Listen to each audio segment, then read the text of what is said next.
one of Spain's faces, Andalusian fishermen, old as the Phoenicians.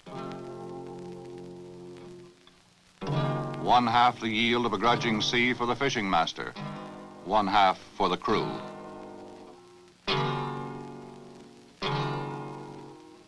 And days when there is no fishing at all. To the north, in the Basque Country, a new face of Spain, mirrored in chrome steel, with a new automated look.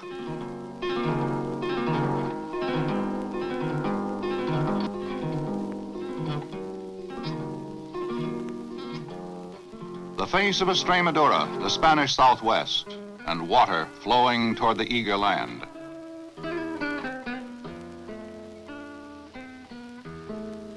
Endless and ageless olive groves, marching off in a million columns to wage the struggle for food, fuel, and fertilizer.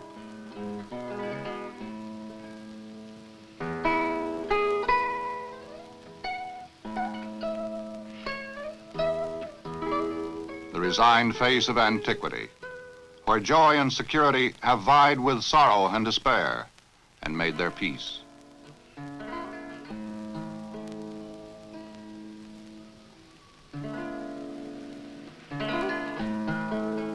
And the varied aspects of the church.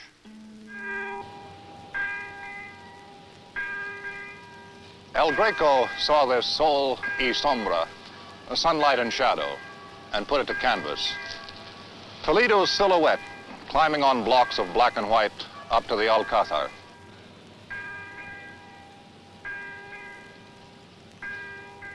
In bas-relief against the earth and sky of Old Castile.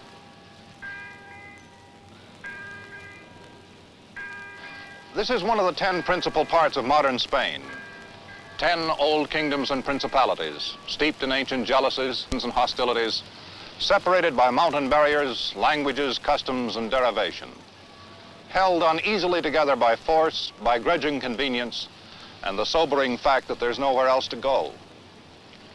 The Romans, proprietors and city builders of this peninsula, observed that it lay in the shape and texture and color of an ox hide, drying and bleaching in the Iberian sun. And so it hangs, rigidly impaled from southern Europe, neither of nor in Europe, but in proximity, just Spain. In 1588, staking all on a single throw, Spaniards sailed with 3,165 guns on 132 ships to chastise the English upstart. The Armada's wreckage littered the seafloor and channel beaches, washed up as prize of war the mastery of 3 continents, Europe and 2 Americas. Then, north of the Pyrenees, Europe engaged in revolutions, fought, conquered, lost, beheaded kings, founded new empires, and exploded with new ideas and heresies. Wars, some European and some worldwide, thundered and blazed beyond Spain's frontiers. The Spaniard watched the dissolution of his empire, dreamt of gold and the good life. He borrowed ideas, contemplated new dogmas, joined imported groups and movements, invented some of his own, but played a passive role in Europe. Then, in 1936, 300 years of collected rivalries and old stirrings exploded all at once, and Spain bled. Down the road from Madrid came the Loyalist Army, peasants, laborers, intellectuals, and soldiers, to seize Toledo from Colonel Moscardo and his rebel garrison. They paused above the deep-gorged river, looping like a moat around the mountain citadel. Then they went into the river and into the barrage. They died in the cool water. More died on the opposite bank, and still more on the walls, the roofs, and in the narrow streets.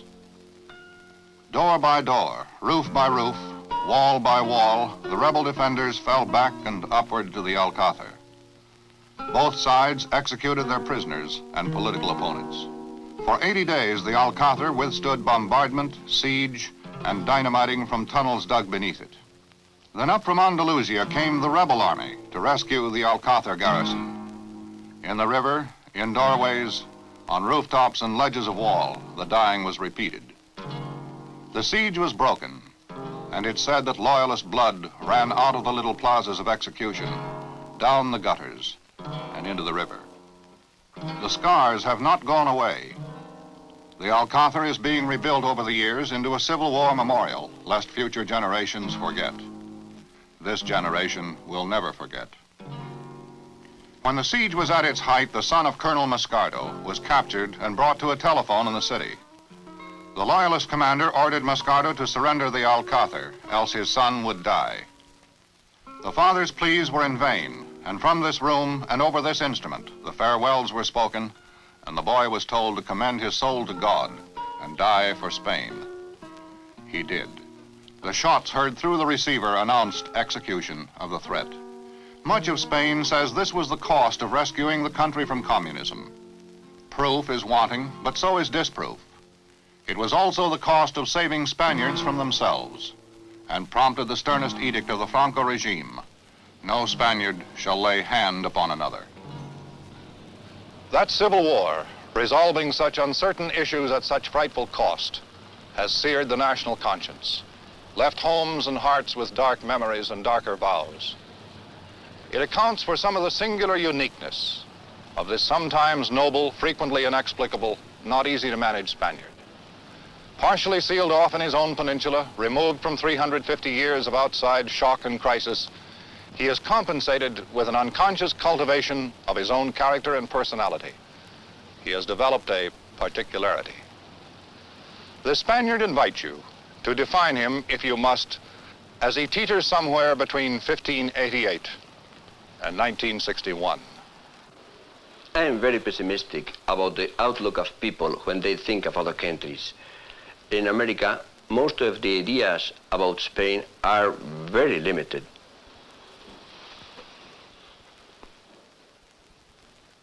In Madrid lives Dr. Julian Marius, writer, teacher, philosopher, with sufficient intellectual power and prestige that he can sometimes exercise a prerogative limited only to the few like him: criticize the regime.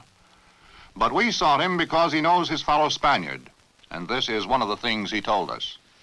The average American believes that Spain is a Latin country, that it is, of course, in the southern part of Europe, that there is sunshine, bullfights, that we had or we still have something to do with the Arabs, that we had a civil war 20 years ago, and that its sequels still prevail.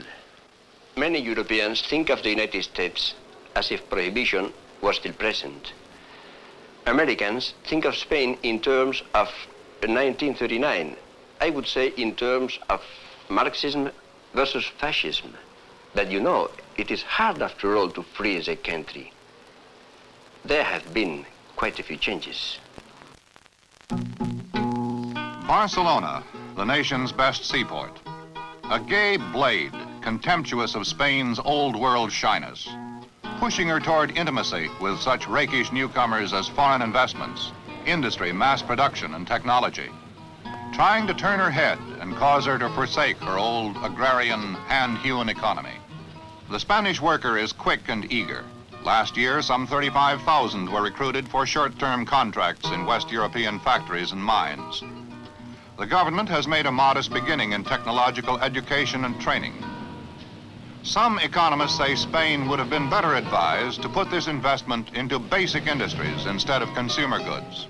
Spain makes about 40,000 cars a year, but only about 2,000 tractors.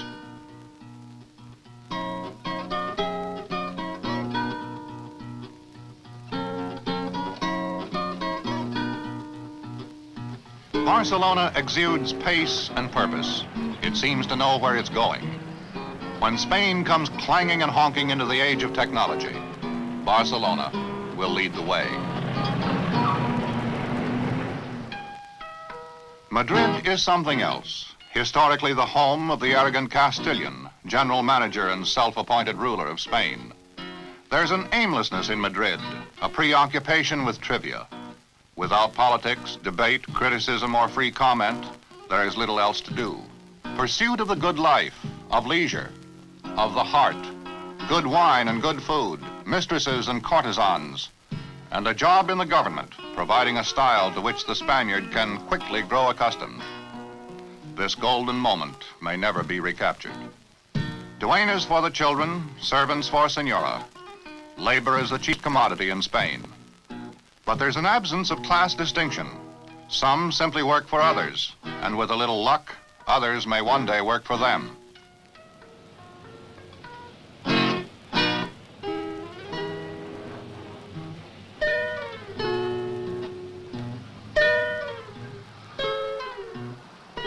When a Spaniard has made his economic mark, he's not inclined to reinvest or expand. He leaves his farm or factory in the care of someone else and moves into a new Madrid apartment. He invests in pleasure.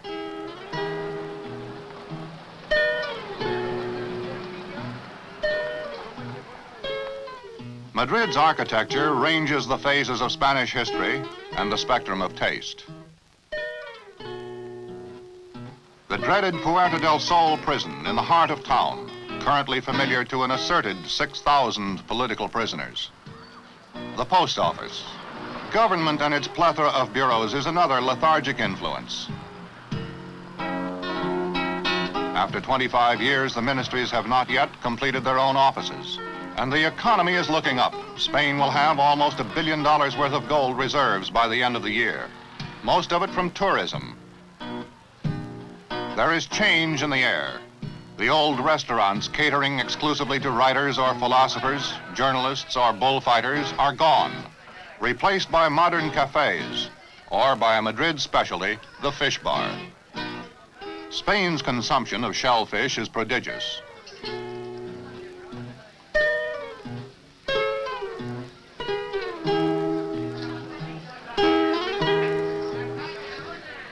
If you're squeamish about throwing the shells on the floor, the waiter does it for you with a flourish and characteristic lack of discipline and contempt for rules.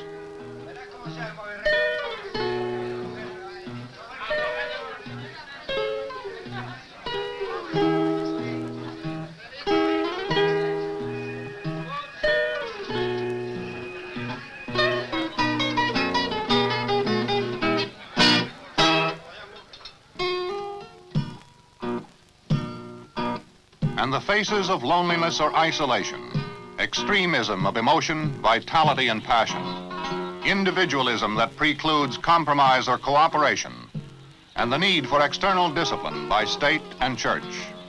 In Spain, it is always more important what is said than what is done. Words, words, words, we always live on them.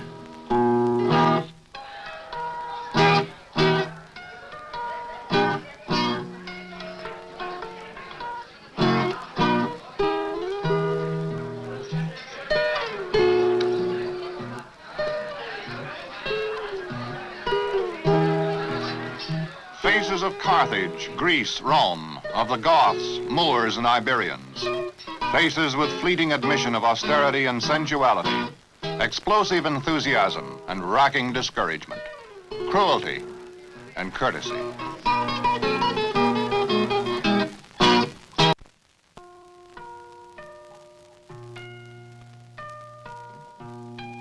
Isabel has broken much of her association with Spain's recent past, putting behind her the protective custody of parents and duena and village church to work in the city. She is no stranger to loneliness or the distractions of the capital.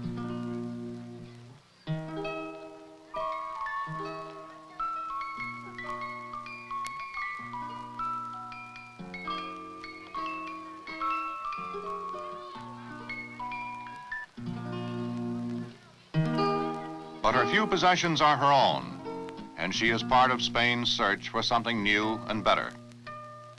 Not long ago, this would have been unthinkable. A respectable girl did not work, and certainly did not live away from her family.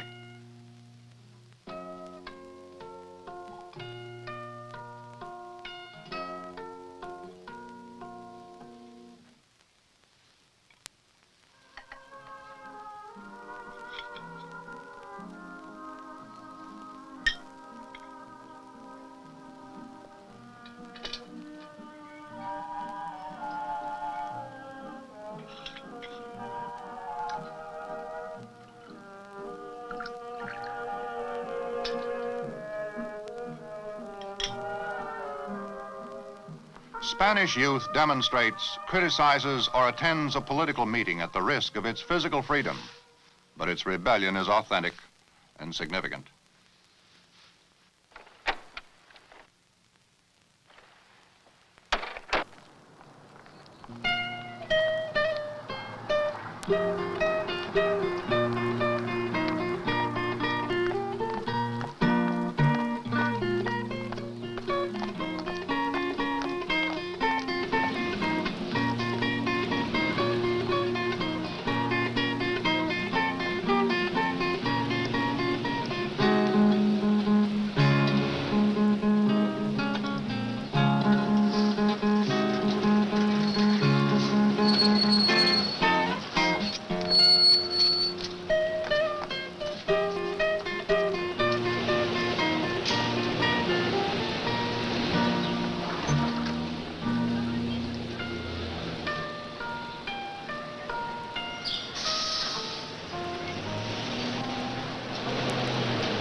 The Galerías Preciados is Madrid's newest and largest department store. Isabel works here for $10 a week, selling merchandise far beyond her meager wage. There's an Isabel for every customer, and more back in the villages.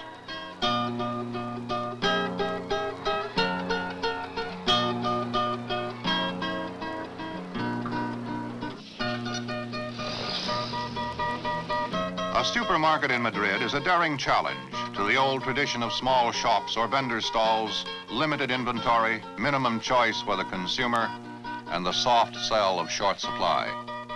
Spain's traditional system of marketing and commerce is threatened for the first time. Innovations like this could ease Spain's surplus of farm labor.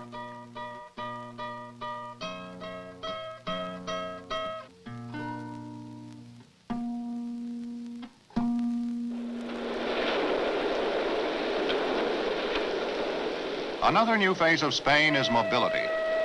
Over the worn and rickety rail system and the rudimentary roads, Spaniards are coming to the city. They are less inclined to endure stoically the poverty of farm labor. For the quick and the fortunate, there are opportunities in the city. Movement may ultimately end the regionalism, separatism, and old provincial loyalties. Spain, to be sure, has slums, and many of the adventurers from the country will populate them. As slums go, they're no worse than those of an American city, not as bad as the ones in Latin America.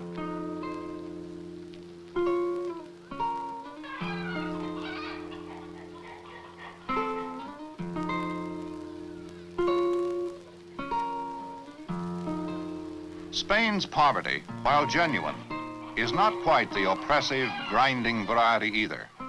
Perhaps because fish, olive oil, bread, wine, and some vegetables are cheap.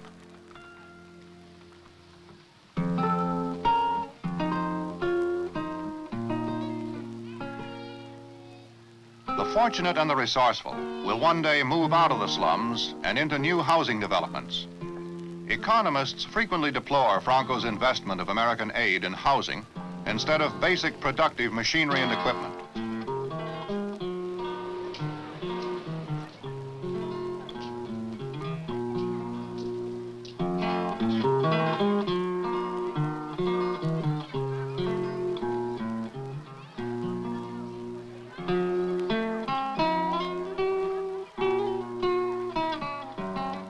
But whatever the rationale, there is change. Television antennas, 100% increase in telephones in 7 years. Car ownership tripled in 10. And mile after mile of new housing developments in the principal cities.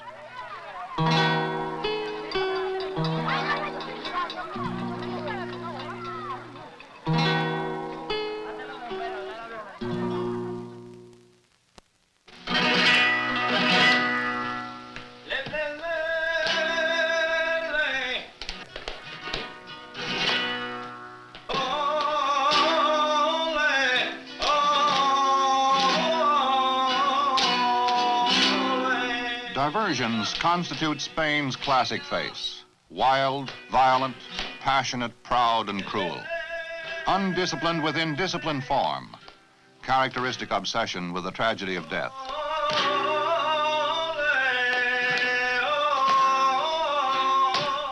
The bull ring attracts fewer Spaniards than soccer, but they see some of themselves at the corrida.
tragedy is played out to its certain and predictable climax.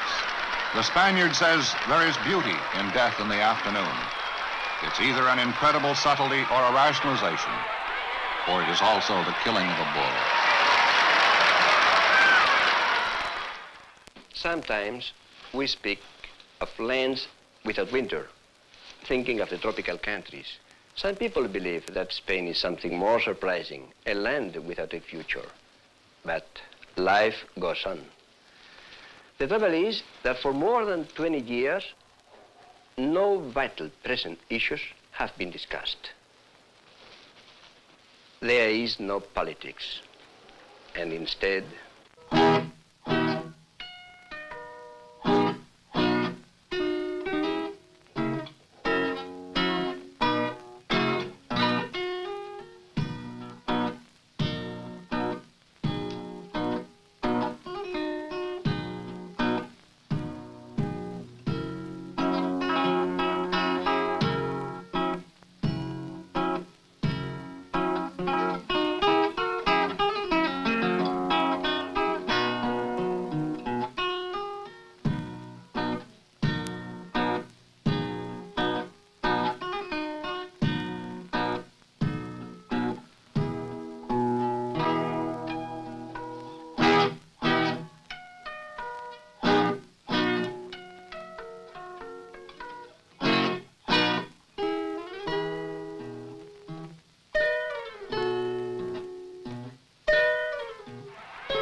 Viseu is one of Spain's myriad villages.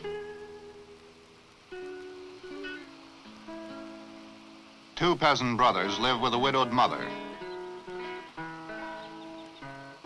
In addition to a state social security program, Spaniards stoutly maintain their traditional system, in which each individual will probably provide a home at some time or another for a relative.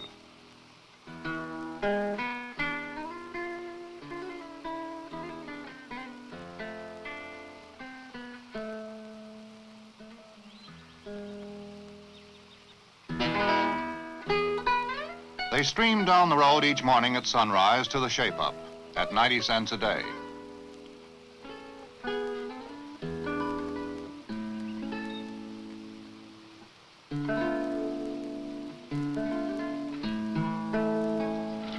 Most of them will find work, for labor is sufficiently cheap that the point of diminishing return is uncertain.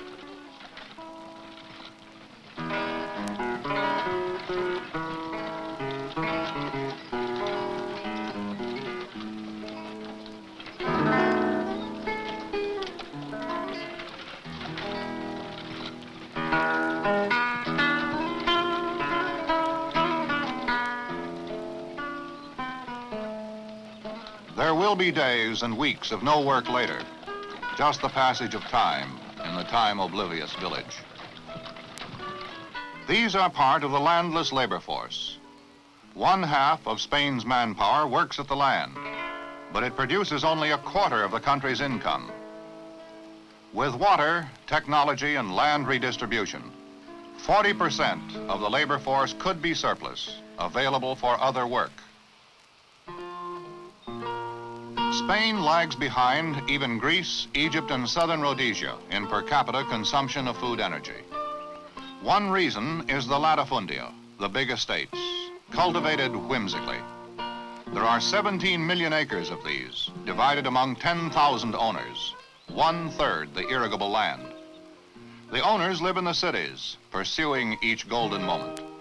Their land is reserved for the breeding of bulls, devoted to pasture and hunting, or cultivated as infrequently as 1 year out of 5, when the owner can be persuaded to put aside for a few weeks the pleasure of the city. Sometimes the land is leased to sharecropper peasants for usurious shares of the crop.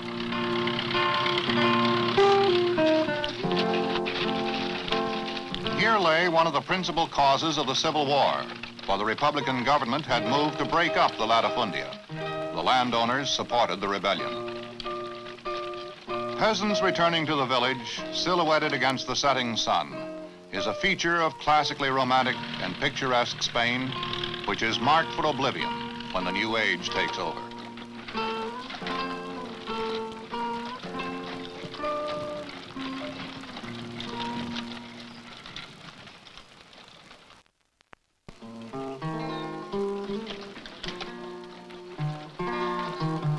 It was 1951 before Spain's economy began to recover from the Civil War, in which, incidentally, her entire treasury of gold had been shipped off to Moscow and where it has disappeared. In 1951, with American aid, the government, admittedly 25 years late, moved men and mules to harness the few rivers which flow through the country. Only about 40% of Spain's land can be cultivated. Only 1 acre in 12 is under irrigation.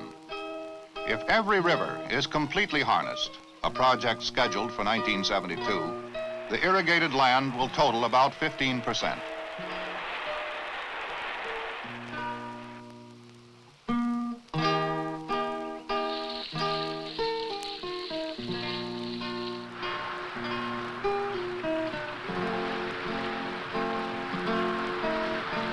In addition to irrigation, Spain must bring technology, tractors, and fertilizer to the land. It cannot delay much longer a land redistribution to utilize the latifundia. It should give up entirely the growing of wheat, which yields less in Spain than anywhere else in Europe.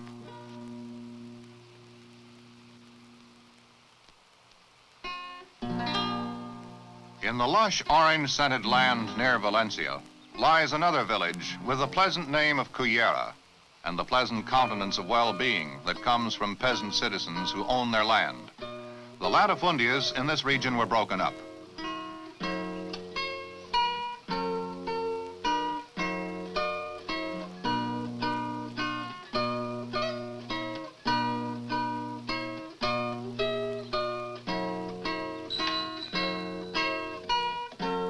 This farmer owns about 25 acres, a pleasant house with electricity and running water, and a secure future.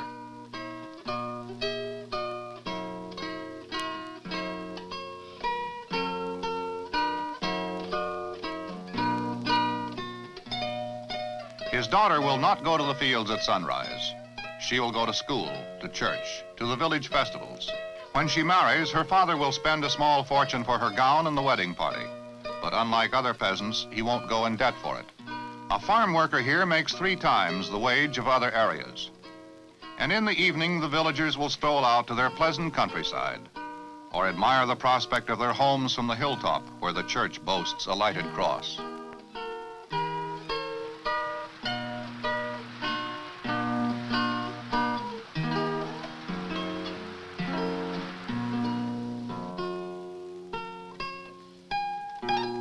This is a farm worker who, like many of the men of the village, has managed to purchase a plot of his own.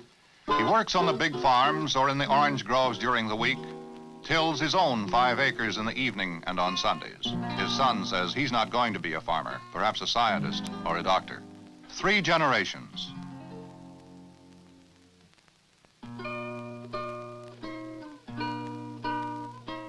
The Spaniard's house, like the Spaniard, turns away from the outside and faces inwardly upon itself.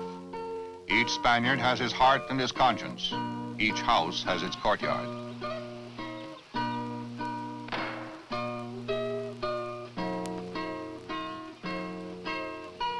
This farmer has farm tools, a motorbike for holidays.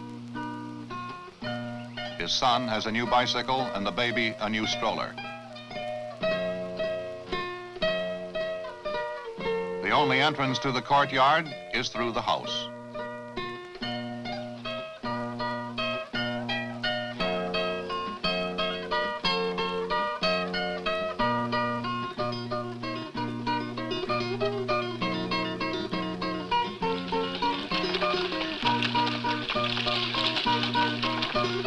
He'll spend a portion of this Sunday cultivating his own tomato crop while the family goes to Mass.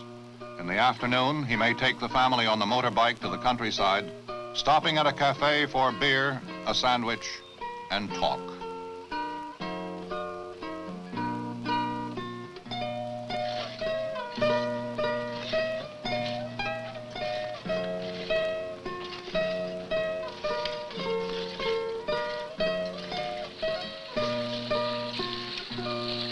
irrigated Valencia area, Spain's vigorous appetite for rice is almost satisfied. This is a healthy agricultural area where farm labor is comparatively well paid, where the big estates have been redistributed, where a peasant has a chance to own some land, where water and technology have been applied to the soil.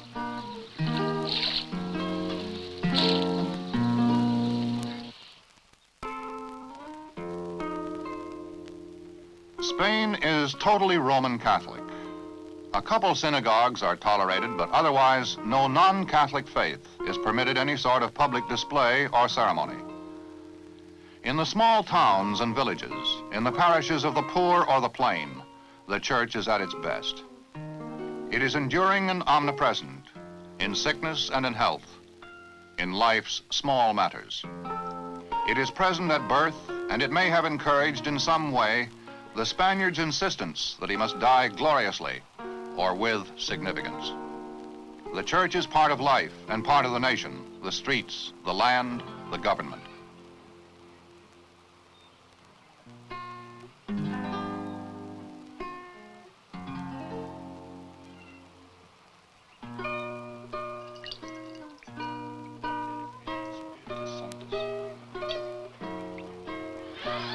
Candy for the children at baptism, a parade for confirmation, a fiesta for the wedding, public mourning for the dead, and mass for ceremonies of state. The church ranges from powerful political partner of the government, owner of land and shaper of national policy, to dispenser of solace and humble comforter of the Spanish spirit. Spain's most influential churchman is Enrique Cardinal Pla y Daniel of Toledo. He has sternly criticized the Franco regime, called for liberalization and easing of censorship. Military officers and Falange leaders seek his blessing.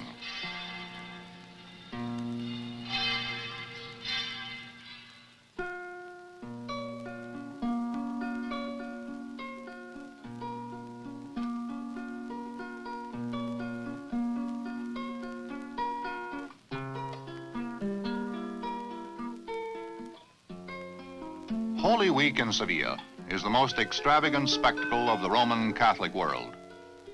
Each parish parades through the city streets and plazas its religious float, encrusted with generations of gold and silver leaf and precious stones.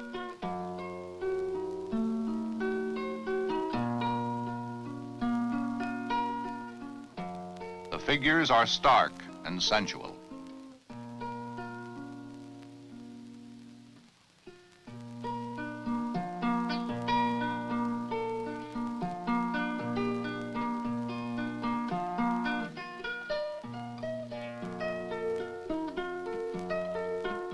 Penitentes will follow the floats, some in search of forgiveness, some in search of status, or in pursuit of custom.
Hired bearers can carry the gold and silver burden only a few feet at a time.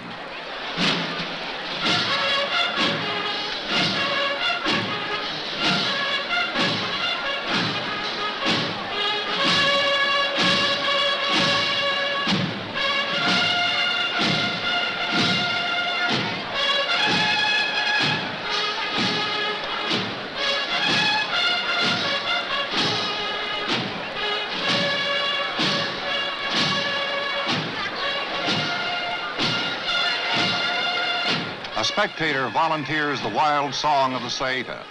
rich with the cry of the Moors and a love song to the Virgin.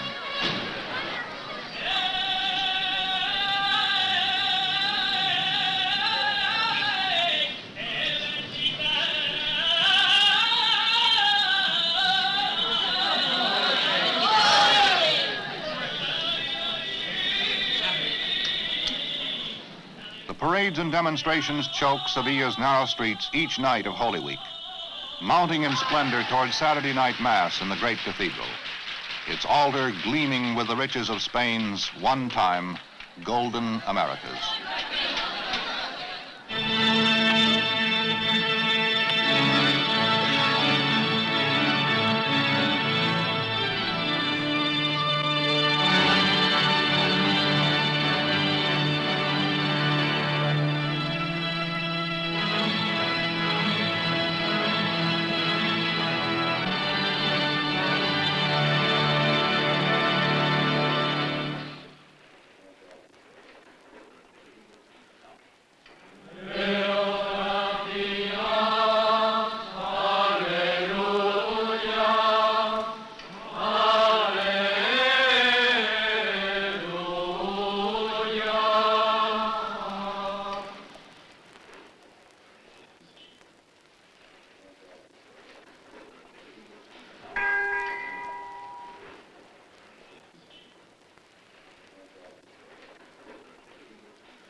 I think that the difference between the United States and Spain is mainly the way we project.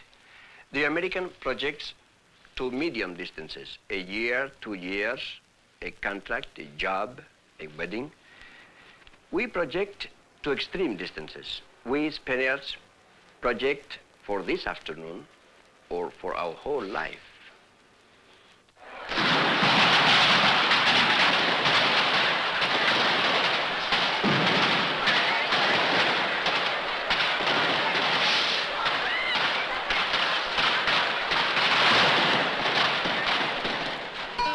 The Falla Festival of Valencia is an annual celebration in honor of St. Joseph with only faint religious meaning.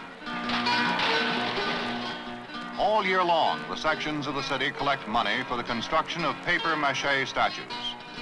Some are socially or politically satirical, but never of domestic Spanish politics.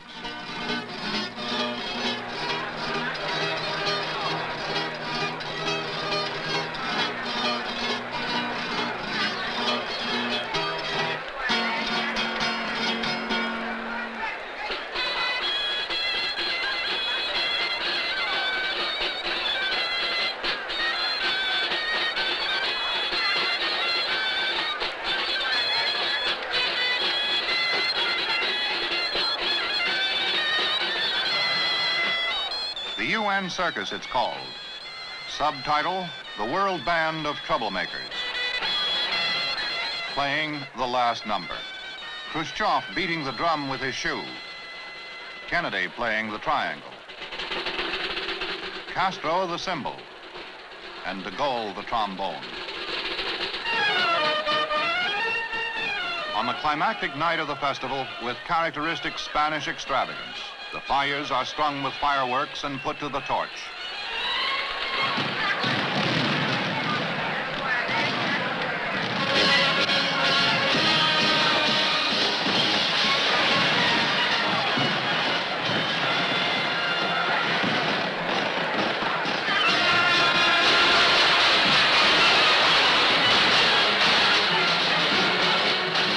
Flames leap from every plaza, and the city shudders to the bombardment.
From the dying ashes trails a wisp of Spain.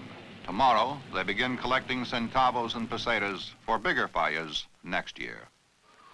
Today, the reluctant Spaniard ventures, hesitant and unsure, toward the space and nuclear age of the outside world. But what of his government, of which there is considerable? It fails to explain the Spaniard. Perhaps he explains it. The rule is authoritarian, out of and beyond our comprehension. Paternal, omnipresent, harsh, but only when you cross it. The Spaniard admits to little talent for governing himself. But the sharpest critic of the stultification, the endless bureaus, the permits, the functionaries, the questions and delay, is quick to challenge the visitor's complaint. For criticism is exclusive privilege of his own, not for the stranger. He mistrusts American penchant for idealization, and he guesses that Franco is what Spain has needed. That, pointing to his quarter century of peace, he could win any election in any given week. At least the Spaniard says it, over and over, hoping perhaps to convince himself while convincing others. Speaking of Primo de Rivera, an earlier Spanish dictator, Julian Marius again. Primo de Rivera was a liberal at heart. Many middle-aged liberals miss him a lot now. He did quite a few things, quite a few good things, I mean.